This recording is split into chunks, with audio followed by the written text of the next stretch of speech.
para todos que a gente tem sempre o cuidado de, mesmo retomando algum tema que a gente sempre é pedido para falar, trazer novidades, trazer uma forma diferente de conversar.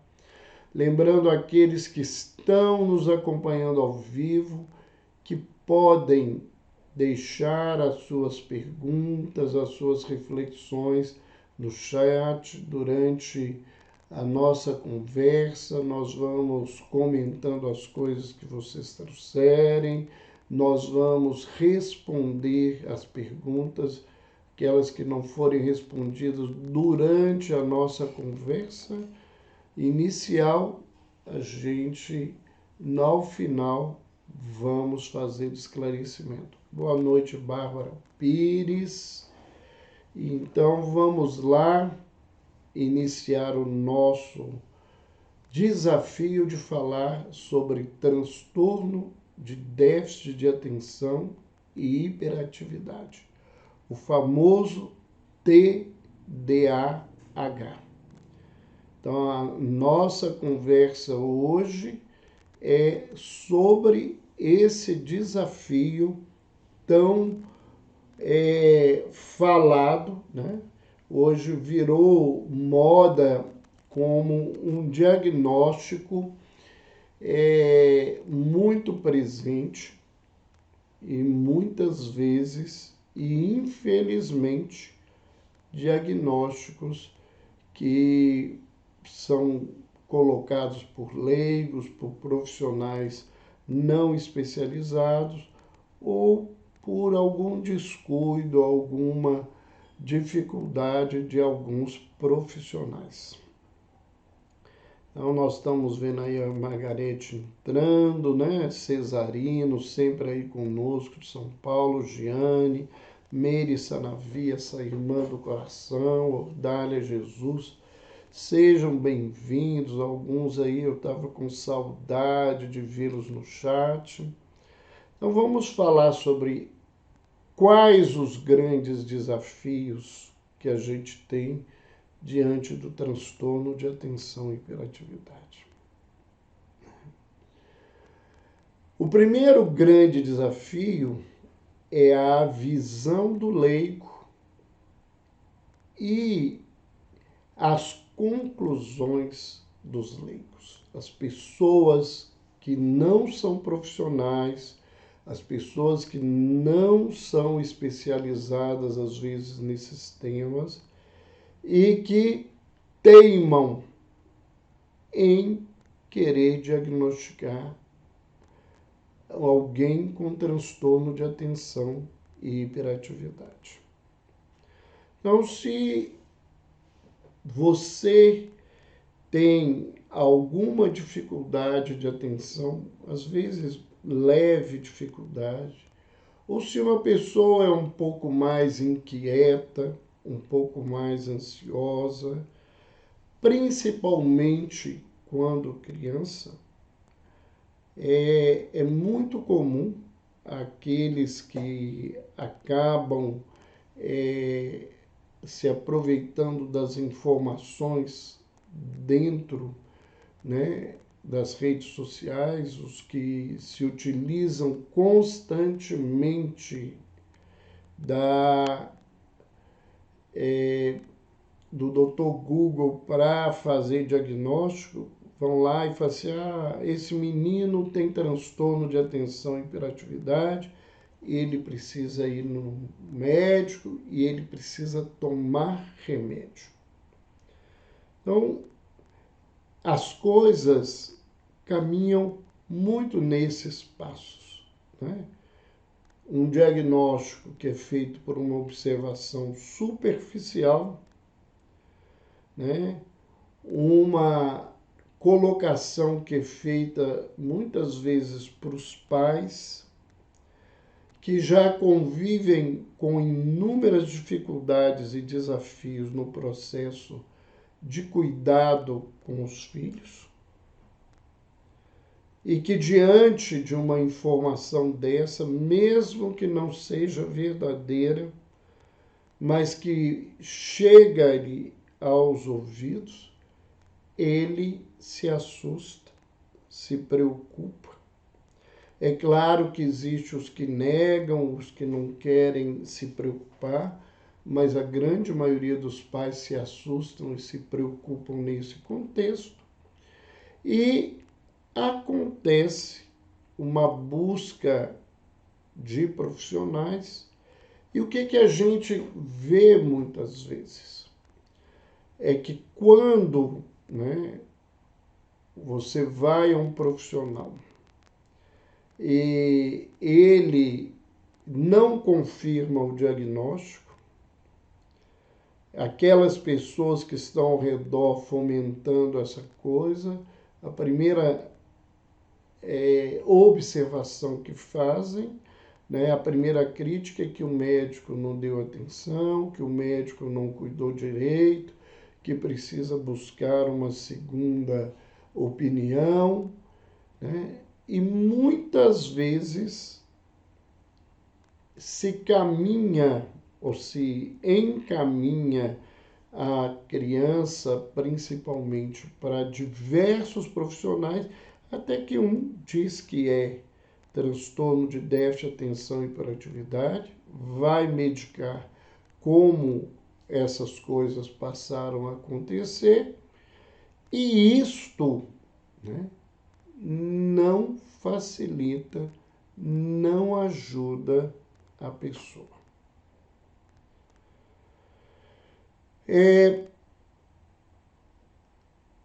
Esse tipo de desafio é muito comum dentro de uma casa onde a família é muito grande, há uma participação muito grande, onde algumas pessoas, né, se informam e gostam de saber sobre temas na área de saúde e se acreditam muitas vezes bons conhecedores desse tema. Em outro ambiente em que isso acontece é na escola, principalmente quando a criança apresenta um comportamento muito agitado, desafiador realmente para a escola. E como as escolas têm as suas lutas, as suas dificuldades, nós vamos falar sobre isso também, ela quer que a família tome determinada atitude e que essa família, né, resolva esse problema que está na escola. É certo, sim, que muitas vezes a família precisa tomar conta desse contexto. E enquanto a família não busca essa solução de acalmar a criança, a escola às vezes não fica satisfeita, ou quando ela é contrariada nisso, se coloca numa condição de não ficar com a criança por causa do comportamento. Nessa visão de leigo, nós queríamos focar bastante sobre isso, porque esse é um grande desafio. Nós temos duas situações muito sérias. Primeiro, muita gente, né, principalmente desinformada, confunde movimento com hiperatividade. Para nós profissionais, é muito mais grave uma criança que está o tempo todo quieta, parada num canto, sem brincar, deitada, sem interagir, do que uma criança que está se movimentando. E a gente vê, né, que muitos, né, não querem ser incomodados. E aí, quando a gente fala muito sem referir a algo determinado, é porque é indeterminado. Pode ser os parentes mais velhos, parentes próximos, vizinhos, as pessoas que convivem com a família mais proximamente, mesmo que não sejam amigos, os próprios amigos, a escola, os professores, os cuidadores, têm muita dificuldade de entender que criança precisa e tem o direito de se movimentar. Que criança não precisa estar todo o tempo quieta. Que muitas crianças que são colocadas nesse lugar de quietude, né, elas são ou crianças doentes, ou crianças que vivem sob um regime autocrático dentro da casa que os limita, né? Ou, né, que por uma fragilidade emocional elas temem as reações, às vezes pequenas reações, no sentido de serem criticadas ou reprimidas. Então, essa é a primeira situação que eu gostaria de refletir nesse item desse desafio, que deixo para reflexão das pessoas que nos escutam.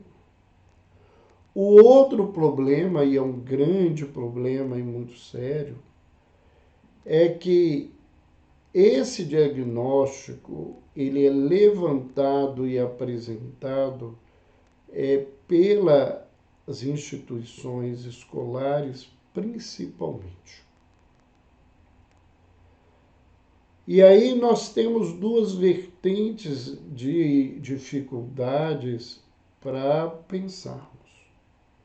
Uma é a não capacitação da escola e do profissional para lidar com crianças diferentes que necessariamente não são crianças portadoras de algum tipo de transtorno. Então, há uma busca de um padrão de comportamento, e quando uma criança não se adapta a esse padrão, mesmo que ao olhar de muitas pessoas, ao olhar de outras instituições, isso não seria caracterizado como um problema, o é para aquela instituição, e que ela passa a pressionar a casa, a família, os pais, para esse cuidado ou para um recurso em que a criança se faça padronizada e atenda os objetivos da escola. O que eu vejo, né, de inadequação, de problema nesse contexto? É quando eu vou trabalhar com uma população, mesmo que seja uma população de uma categoria determinada, eu vou estar lidando com indivíduos. E indivíduos, eles são ímpares, eles são únicos. Não há um indivíduo como o outro. E eu, enquanto instituição, eu, enquanto profissional, eu tenho que me preparar para atender a individualidade, ou seja, para ter recursos diferenciados para lidar com cada criança. Eu não tenho um rebanho, um gado. Eu tenho um grupo de crianças, seres inteligentes, ativos, a grande maioria sadios, com condição de correr, de brincar, de ser alegre, se fazer espontâneo, de ter capacidade de observação, de crítica. E isso tudo nos assusta. Esse é um lado. O outro lado, que é um lado também grave, né, é que muitas dessas crianças que são categorizadas como portadoras de transtornos são filhos mimados, não são filhos educados. São crianças que são cuidadas nas suas famílias ou descuidadas nas suas famílias, que têm comportamentos socialmente inadequados para um determinado momento, um determinado lugar. Então, muitas vezes eu já vi pais que, quando questionados pela escola do comportamento dos filhos, eles se irritam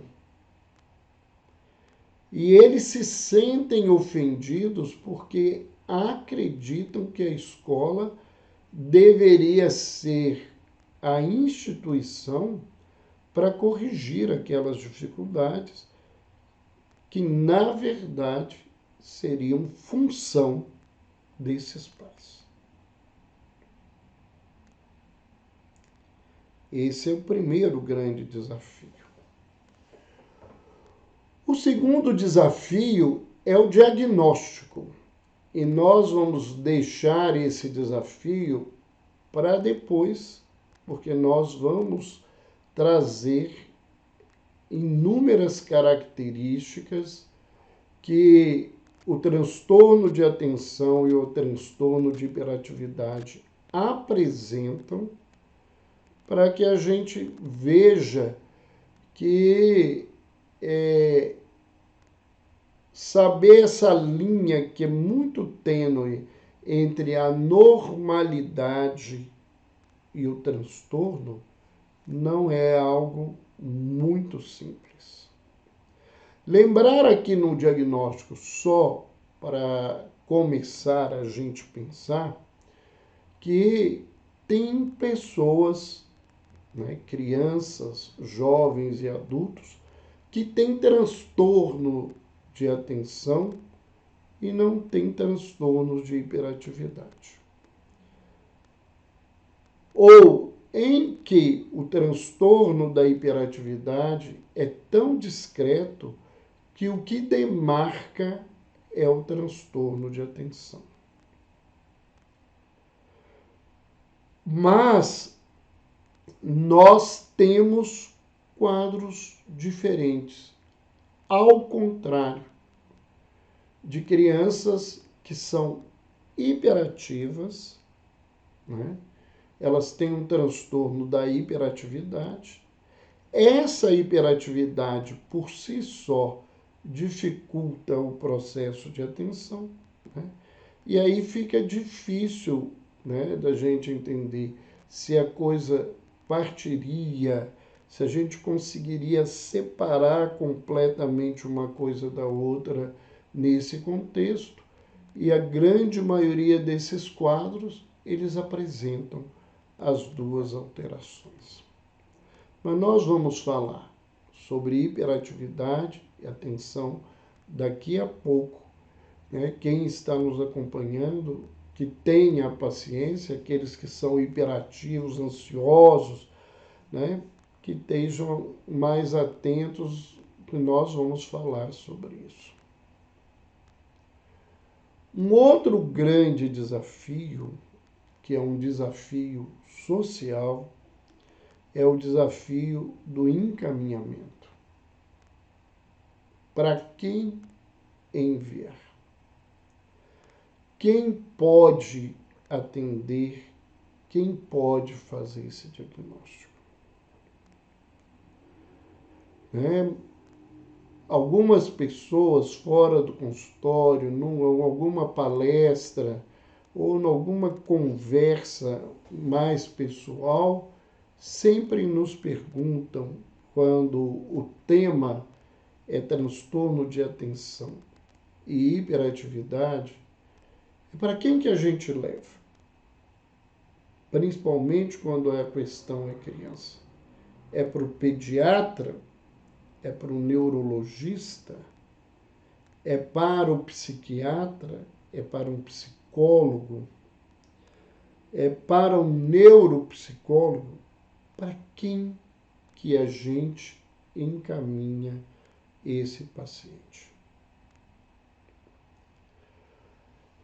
Nem sempre o pediatra tem um conhecimento aprofundado sobre esse tema.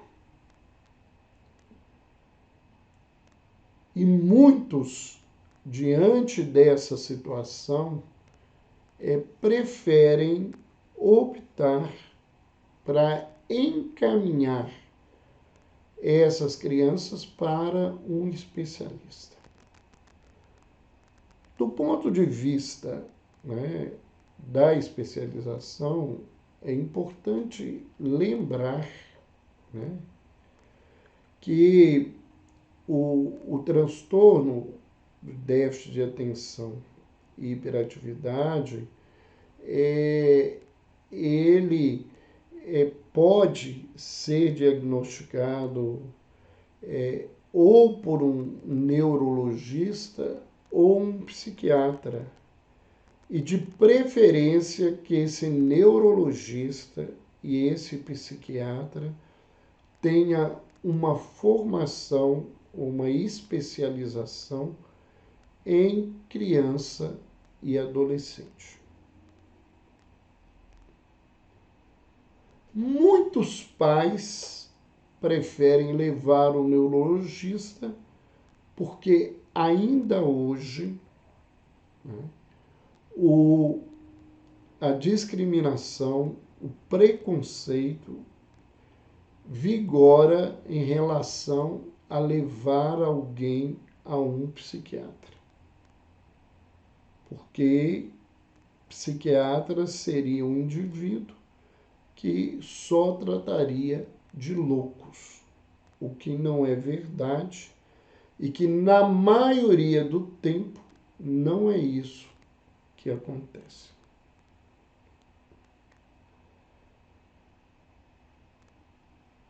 Isto, parece óbvio, mas na prática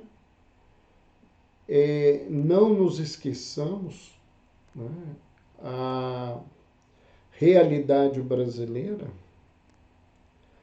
aproximadamente 85%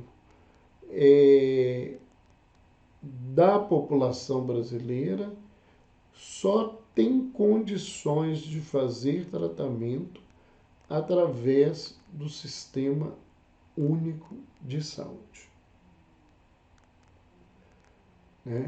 O SUS. E o SUS, ele tem as suas limitações que não nos cabe discutir aqui agora. Alguém pode querer dizer o SUS é uma porcaria. Não é. 85% aproximadamente de todos os tratamentos que são feitos no Brasil são feitos pelo SUS. Praticamente a totalidade dos transplantes no Brasil são feitos pelo serviço público. através do SUS. Então, nós não podemos dizer essa coisa. Mas o sistema, ele vive dificuldades desde a ordem política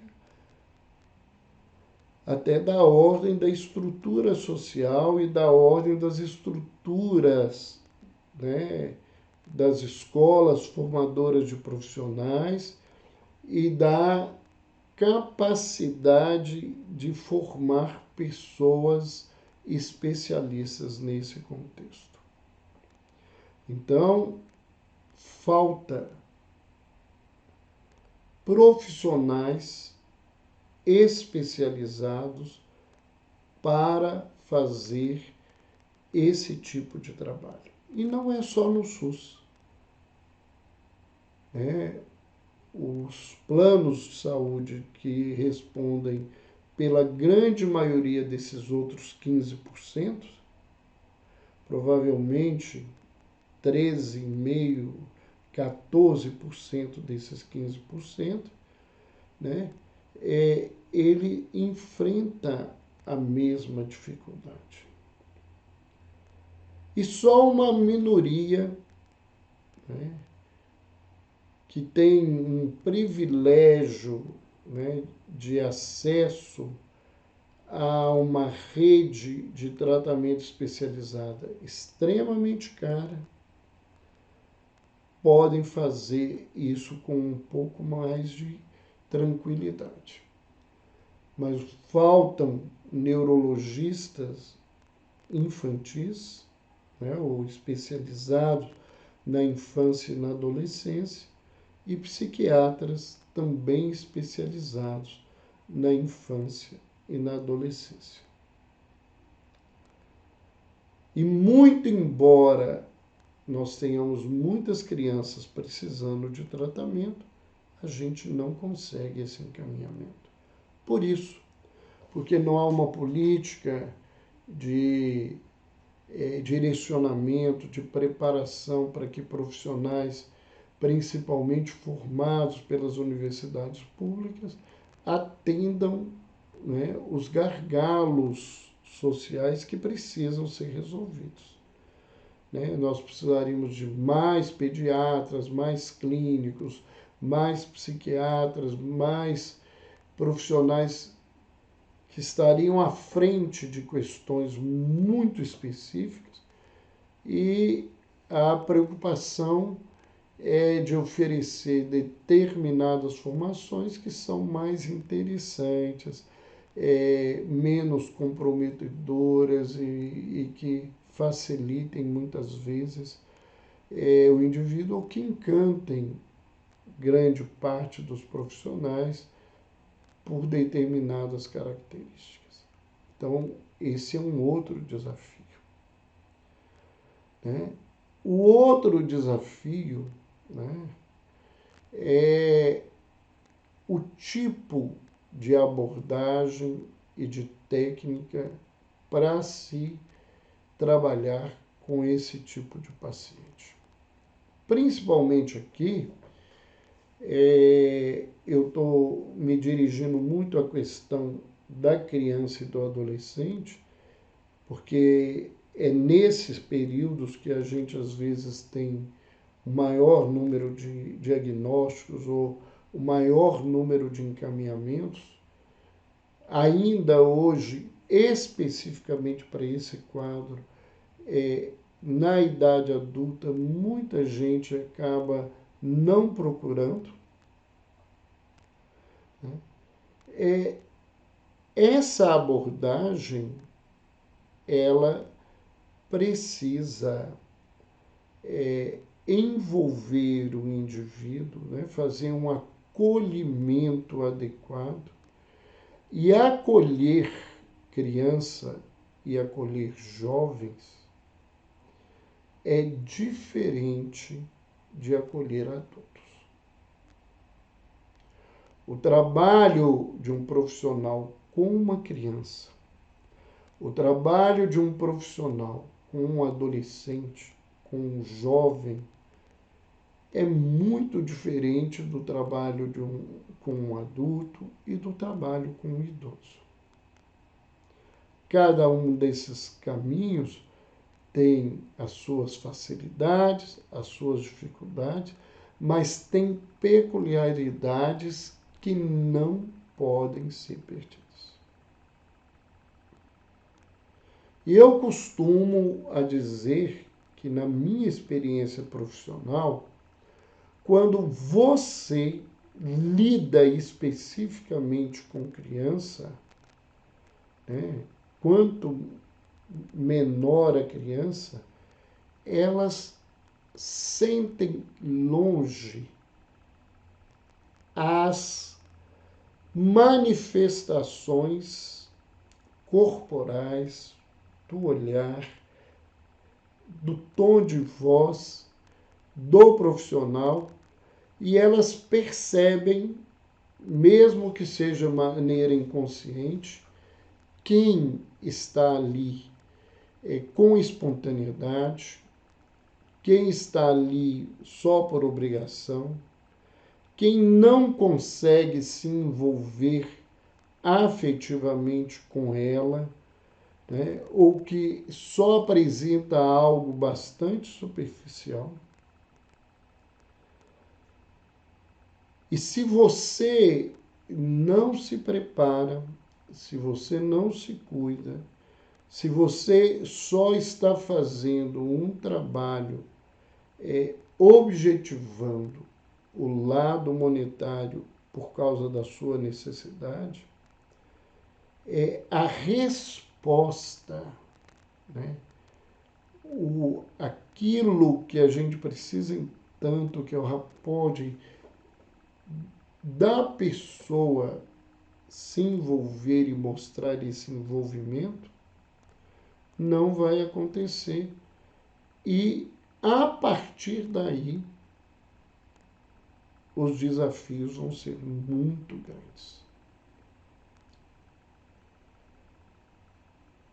Recepcionar e acolher são as coisas mais importantes para um trabalho com criança, com jovem, com adolescente. É com todo mundo.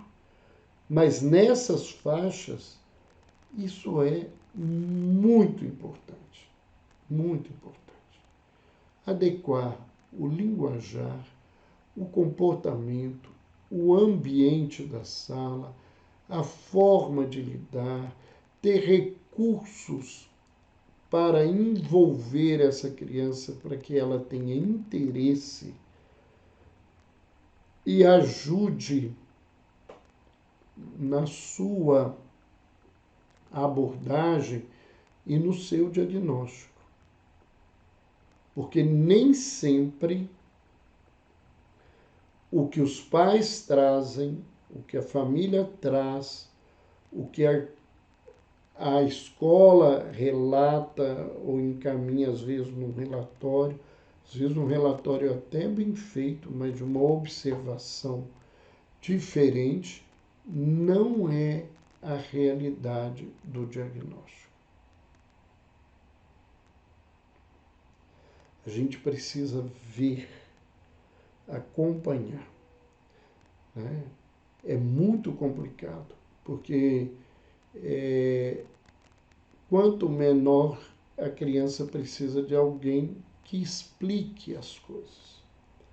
Mas nós precisamos de recursos e técnicas para fazer essa diferenciação. Inclusive aquilo que eu dizia, né? Para entender o que são movimentos e comportamentos adequados da infância, o que são queixas, né, de pouca tolerância diante de outros desafios que dificultam a vida do adulto e que ele não dá conta de lidar com esses comportamentos de criança, de uma rigidez cobrando, na realidade, né, que a gente tenha crianças que façam e cumpram as nossas ordens e não nos deem trabalho. E muitas vezes, né, os pais têm determinadas limitações, a escola tem determinadas limitações, e que o ângulo do que ela traz, quando você tem a oportunidade de atender essa criança, isso é bastante diferente. O que é grave nisso? Uma coisa que eu vejo grave nisso é que atender neste processo a fala da família ou a fala da escola sem esse cuidado que nós estamos levantando, é incorrer no perigo de ficar medicalizando comportamentos que ou são naturais da criança ou são frutos, né, de uma falta, né, de educação dessas mesmas crianças. Então, a técnica para abordar um adulto hiperativo e para abordar uma criança ou um jovem hiperativo é muito diferente, desde o início do trabalho até na continuidade do acompanhamento. Isto é também um grande desafio neste caminho. Outra situação.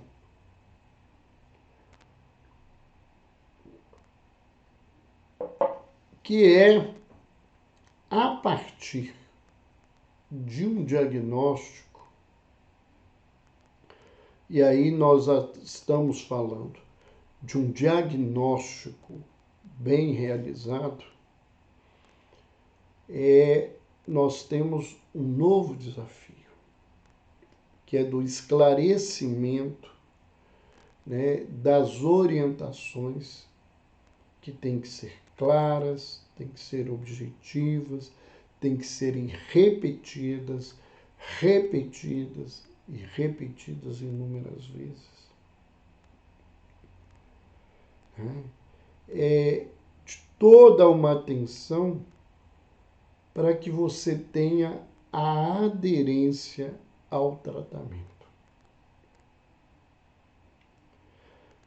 A grande parte dos pacientes que passam por uma primeira consulta psiquiátrica e não fazem nem a segunda consulta é muito grande. Muito, muito grande.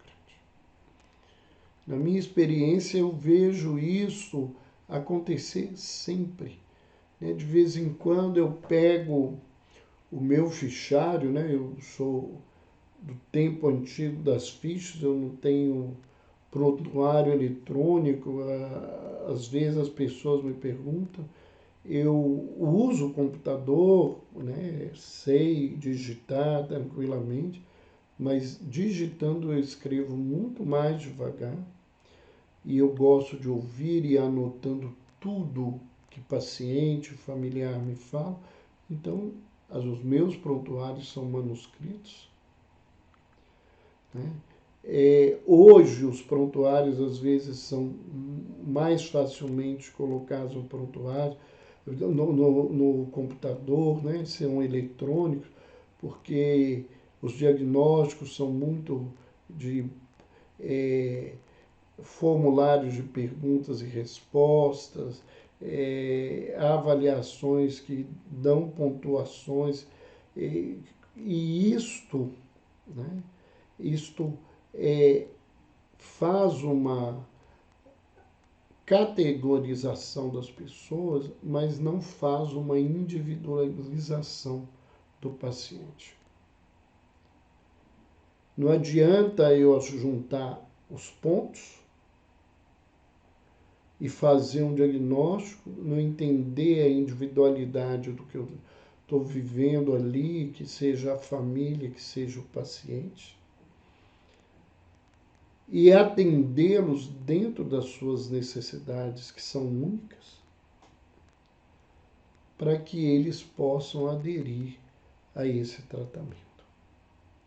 Se as orientações não são claras, se os cuidados não são claros, se os riscos, né, dos tratamentos, principalmente o tratamento medicamentoso, os efeitos colaterais, os efeitos adversos, a possibilidade ou não de respostas do remédio não ficar clara ou ficarem claros para os familiares e os pacientes, nós não vamos ter essa adesão ao tratamento.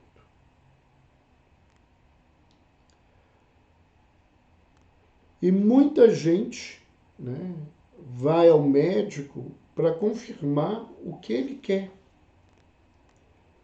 Muitas vezes a gente recebe o casal, criança, e principalmente os homens, né, que têm muita dificuldade em se disponibilizar a cuidar e acolher dos filhos de forma mais tranquila. Isso é uma realidade infeliz da nossa sociedade. Eles muitas vezes esperam que o médico diga que a criança não tenha nada para ele não ter nenhum trabalho.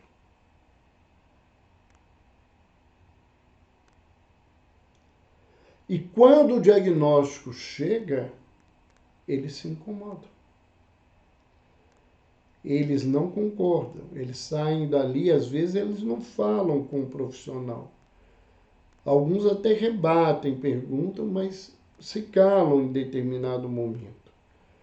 Mas lá fora não aceitam, não concordam, querem outra opinião, porque não querem ter diante de si uma criança, um jovem com transtorno e que precisa de cuidados diferenciados e mais ostensivos. Ou às vezes a pessoa quer o diagnóstico, mais do que isso, quer o remédio porque foi informado que o remédio faz um milagre. E ele está atrás de um milagre, e quando o médico diz que não tem nenhum problema, que não tem nenhuma dificuldade, ele não aceita. Elas, principalmente as mães, saem à busca de outras situações, porque não querem ouvir o outro, eles querem que o outro diga o que eles querem ouvir. E isto, né, naquele momento anterior de uma abordagem bem feita, se o profissional, né, tem esse cuidado, ele vai ter a oportunidade de identificar alguns sinais e algumas posturas que vão determinar para ele as dificuldades que ele vai ter nesse momento de diagnóstico e de indicação terapêutica. Outro grande problema do tratamento é a falta, né, ou a dificuldade de acesso a uma equipe especializada.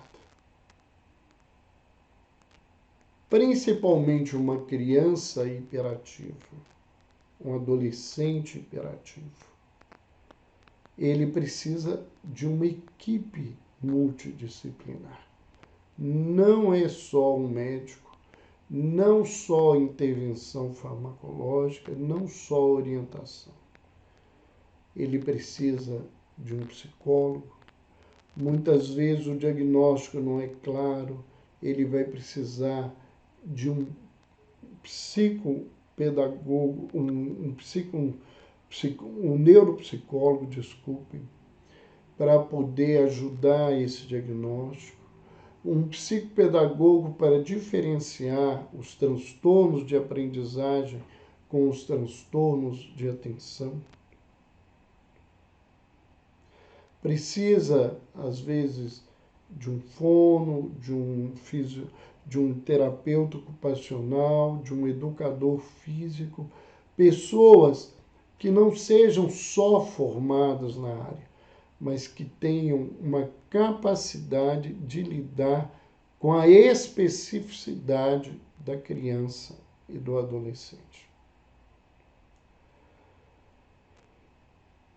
E esse acesso, ele de alguma forma, ele é negado quando o número de profissionais no Brasil é insuficiente para atender o número de crianças e jovens que precisam de ajuda, né? E ele se torna impossível para as camadas sociais, né, a classe média e a classe pobre, de fazer um tratamento de alto custo, sendo que eles, às vezes, têm dificuldade de manter a comida e a educação desses filhos dentro de casa. Então, esse é um outro grande desafio nesse contexto. E a gente ainda enfrenta um outro desafio, que é a discriminação social. As crianças que têm essa pecha, e eu estou colocando pecha não no sentido técnico, mas que colocam esse diagnóstico mesmo que ele não seja verdade, ou as crianças que, bem diagnosticadas, têm transtorno de atenção e hiperatividade, elas vivem uma discriminação social, tanto a nível familiar, quanto a nível de instituições escolares, quanto a nível da própria sociedade. Então, nós vamos ver, deixa eu tomar uma água aqui, a boca secou, que isso é uma grande dificuldade. Então, dentro do desafio que a gente tinha levantado, que é o do diagnóstico, nós vamos ver, né, que definir um quadro de déficit de atenção e de hiperatividade é bastante complexo. E uma forma importante de auxiliar para esse diagnóstico, pelo menos na minha prática, é indicar essa criança para uma avaliação neuropsicológica. Esses profissionais da psicologia especializados nesse contexto da neuropsicologia, eles têm recursos para nos ajudar o diagnóstico. Mas eles são muito claros, mesmo quando os relatórios são muito bem feitos, né, que eles se dispõem à discussão dos casos, mas que é fundamental que o profissional que acompanha aproveite a sua experiência e avalie aquele contexto de todas as informações. São testes que demoram muitos dias para serem feitos, semanas para, às vezes, ficarem prontos para que a pessoa dê conta de fazer essas baterias, e que precisam ser estudados e refletidos com cuidado. Quando a gente fala tanto de déficit de atenção ou déficit de hiperatividade, a gente não pode pegar um só sintoma ou uma característica do transtorno e, a partir dela, fazer um diagnóstico. Você precisa, né, que a grande maioria das características, né, ou um número razoável dessas características, eles estejam presentes no indivíduo que está sendo avaliado. Seja criança, seja adolescente, seja jovem, seja adulto. E a observação, né, e a avaliação, ela é clínica. Ela depende de uma anamnese, ela depende de um questionamento bem feito, um questionamento bem direcionado, para ver esses fatores.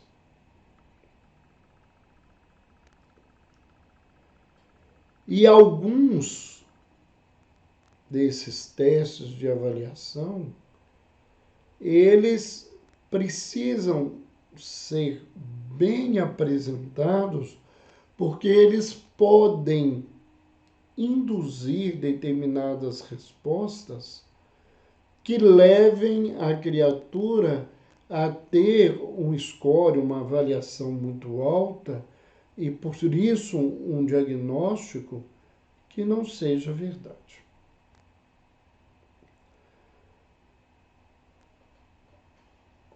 As orientações, por exemplo, do Manual de Estatística e Diagnóstico da Associação Americana de Psiquiatria, que é o DCM, né, que nós estamos no DCM-5, e a gente tem o Código Internacional de Doenças, que é o CID, né, que nós já estamos na 11ª versão, embora ainda se utilizando da 10ª versão dele.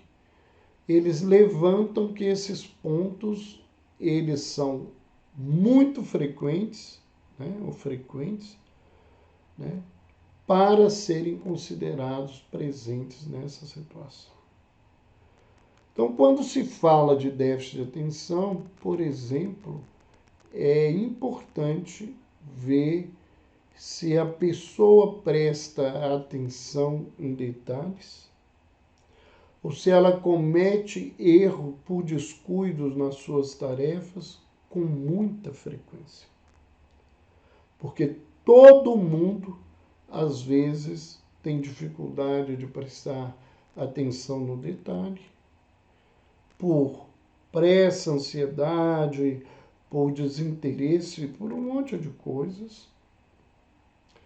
E quem de nós não comete erros, às vezes, por algum tipo de descuido na tarefa? Não é só isso. E ainda tem que ser frequente, muito frequente na vida desse indivíduo.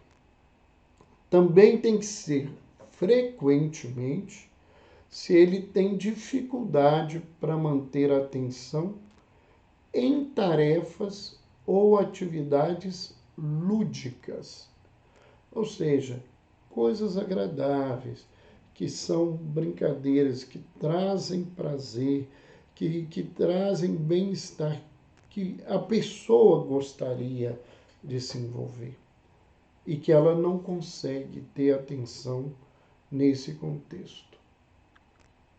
Que ela, né, esse portador desse transtorno de atenção, frequentemente parece não escutar quando alguém lhe dirige a palavra diretamente. Então é como você fala com ele e ele não escuta. Como muitas vezes as pessoas aqui em Minas falam, é a mesma coisa de falar com uma porta, né? Ele não ouve. Ele parece que ele não está escutando. E ele geralmente não escutou porque ele está com a atenção voltada para outro foco, ou melhor dizendo, para outros focos. Porque ele não para nos focos. A parada dele é de curtíssimo prazo.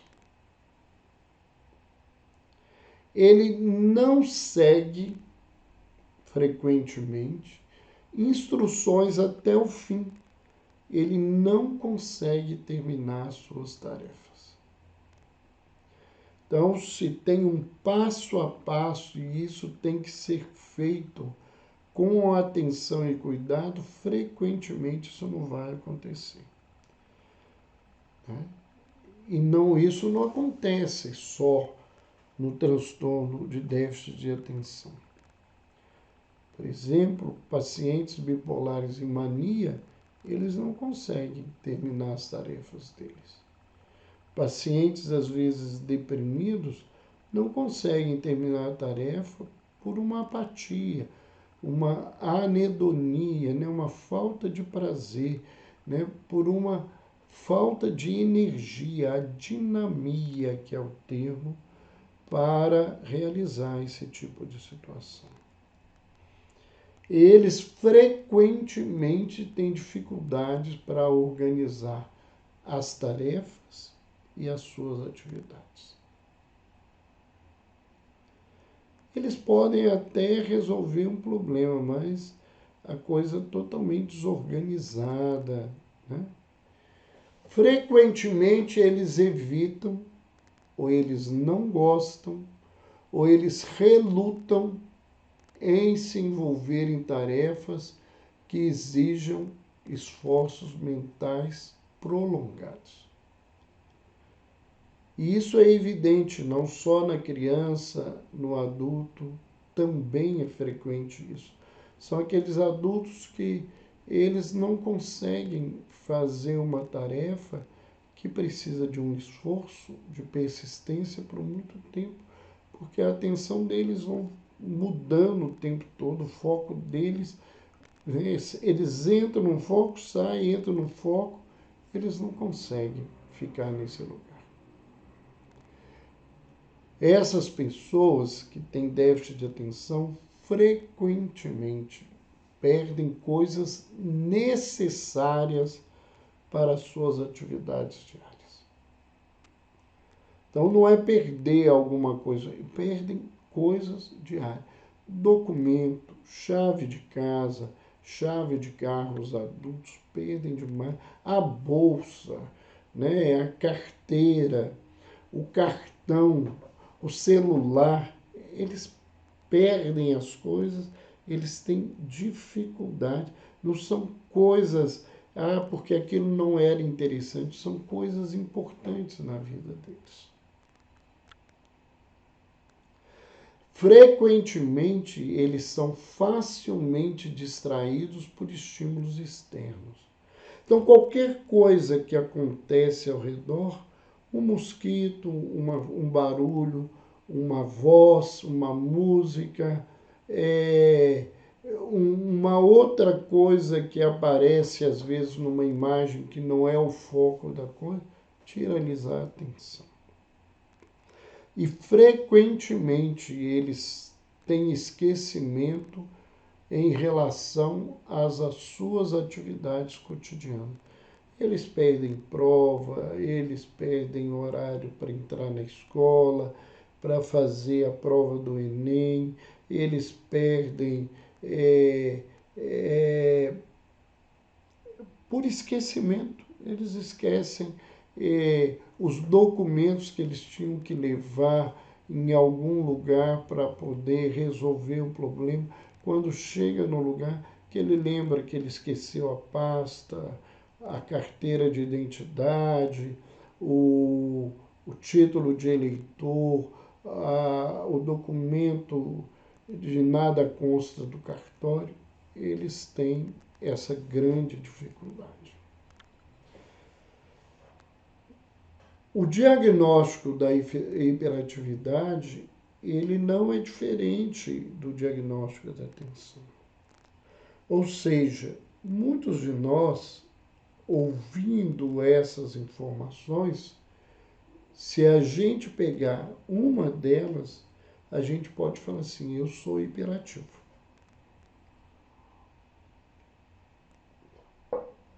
E é muito interessante porque a gente vê que as pessoas que são verdadeiramente hiperativas ou que tem déficit de atenção, se esse diagnóstico foi muito bem feito, geralmente a resposta ao medicamento vai ser muito boa.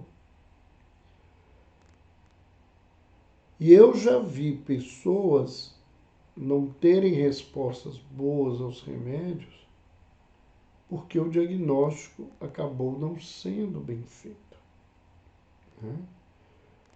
Ou, né, uma situação que nós não podemos esquecer, que a medicação foi negligenciada, não foi bem usada, e aí a avaliação fica comprometida. Mas quem é hiperativo, frequentemente, ele remexe, ele batuca as mãos, os pés, ele se contorce na cadeira, ele levanta da cadeira em situações que ele deveria permanecer sentado. Uma reunião de trabalho, o hiperativo às vezes levanta e anda na sala quando não podia. É a criança que se levanta no meio da aula e não dá conta, e que vai mexer com outra coisa, que vai observar outra situação, né? Mas isso não é esporádico. Lembro isso constantemente. Tem que ser frequentemente. E não só uma dessas situações, mas várias dessas situações reunidas, de preferência muitas delas. Então o hiperativo, ele frequentemente, né, isso é de criança, ele corre, sobe nas coisas em situações que isso é totalmente inapropriado.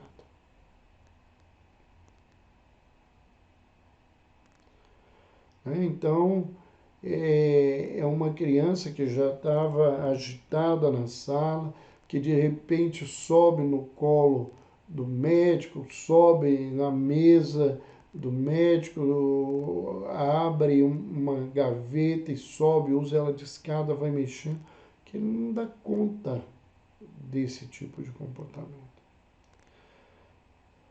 O hiperativo, ele frequentemente é incapaz de brincar ou se envolver em atividades de lazeres que são muito calmas. O troço tem que ser agitado. Ele não consegue assistir filmes longos, às vezes ele não consegue assistir vídeos curtos. Ele não, às vezes não consegue ficar nem um minuto sentado diante de um vídeo no qual, naquela idade, a grande maioria das crianças ficariam. Ele não consegue se envolver num brinquedo que vai demorar o resultado. A coisa tem que ser rapidinha para ele dar conta desse contexto, né? Ele não dá conta de ambientes muito calmos, né? E quando você coloca uma criança e um adolescente hiperativo num ambiente muito calmo, ele vai sofrer muito. Então a criança vai começar a chorar, rolar, você tentar segurar, ela vai perder o controle, vai ficar irritada, porque aquilo não condiz com ela, porque o funcionamento dela, o funcionamento neuronal, não a capacita para fazer esse tipo de coisa. E eles frequentemente não param, né? Eles agem como se eles tivessem o motor ligado o tempo todo, ou como uma expressão muito usada aqui em Minas Gerais, eu acredito que em outras partes do Brasil, né?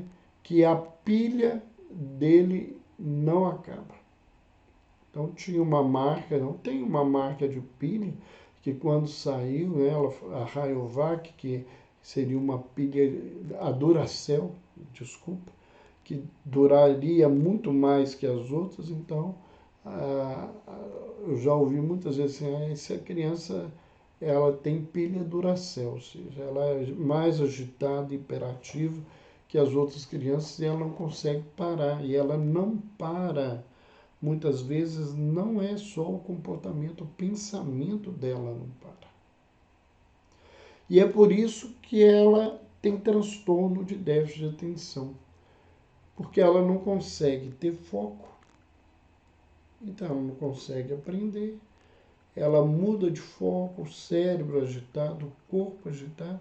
Uma criança dessa não consegue vencer as etapas adequadas pedagógicas e é por isso que as escolas precisariam estar mais bem preparadas e especializadas para lidarem com essas crianças dentro das suas individualidades. Geralmente o hiperativo fala demais.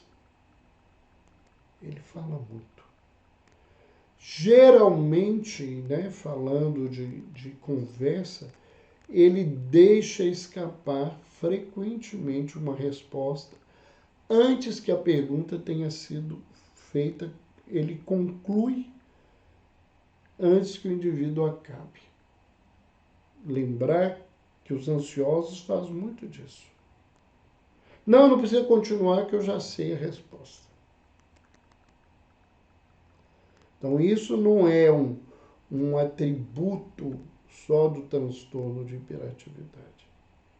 Os ansiosos, eles não têm paciência e, às vezes, no meio de uma fala, então, se a pessoa é prolixa, ele não dá conta desse contexto.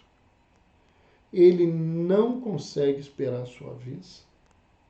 Se ele tem que ir para um consultório, se ele tem que ir para um lugar que tem fila, que tem que esperar, isso é um desespero na vida dessa criatura. Ela não consegue ficar parada. Como é que ela vai esperar, sentar, ficar numa fila quieta, em pé, ou agachado? Não vai não. Geralmente, e com muita frequência, eles interrompem ou intrometem na fala das pessoas. Eles não deixam as pessoas concluírem os seus pensamentos e as suas falas. Então, nós vemos que a grande dificuldade desse diagnóstico é que, se cada um de nós pararmos para ver um a um desses diagnósticos, nós vamos ver que essas criaturas, elas não dão conta, na verdade, de enfrentar o desafio do diagnóstico, porque elas vão parar em algo que elas têm. E nesse contexto, elas vão achar que elas são hiperativas. Enquanto se elas vissem os demais, eu não tenho isso, eu não interrompo, eu espero a minha vez, eu sei esperar, mas eu falo demais. Outra coisa, ele é logorreico, mas necessariamente ele não é alguém que é hiperativo. Então, nós vemos aí todo esse contexto de desafios. Nós lembramos mais uma vez que a nossa live é ao vivo no Instagram, mas ela não permanece no feed. Ela vai ser editada pela equipe que trabalha conosco. E nessa edição, ela vai, eles vão colocar no canal do YouTube. Se você não conhece, ou se você gostou da nossa fala, se você viu uma parte, entrou, não pôde assistir toda, breve ela vai estar no YouTube. É só você entrar no nosso canal, Dr. Roberto Lúcio, se inscrever e marcar o sininho das notificações. toda semana nós temos alguma coisa nova sendo colocada para aqueles que nos acompanham no canal. E em breve essa fala vai estar lá. Então vocês vão ser notificados, ou a pessoa vai ser notificada se ela se inscrever. Então nós estamos terminando a nossa conversa dessa terça-feira. Na próxima terça-feira nós estamos aí com um novo tema, uma nova situação. Aqueles que nos acompanham, tem muita gente aí que eu sei que nos brindou com a presença, naquela imersão maravilhosa que foi a jornada na arte de acolher. Em breve nós temos novos projetos dentro da mesma perspectiva, nós temos novidades para trazer a todos vocês para estarem participando conosco desses trabalhos que nós estamos organizando dentro da perspectiva da jornada na arte de acolher. Um beijo no coração, boa noite, bom dia, boa tarde, dependendo de onde, quem e horário que está nos acompanhando. E eu aguardo vocês na terça-feira.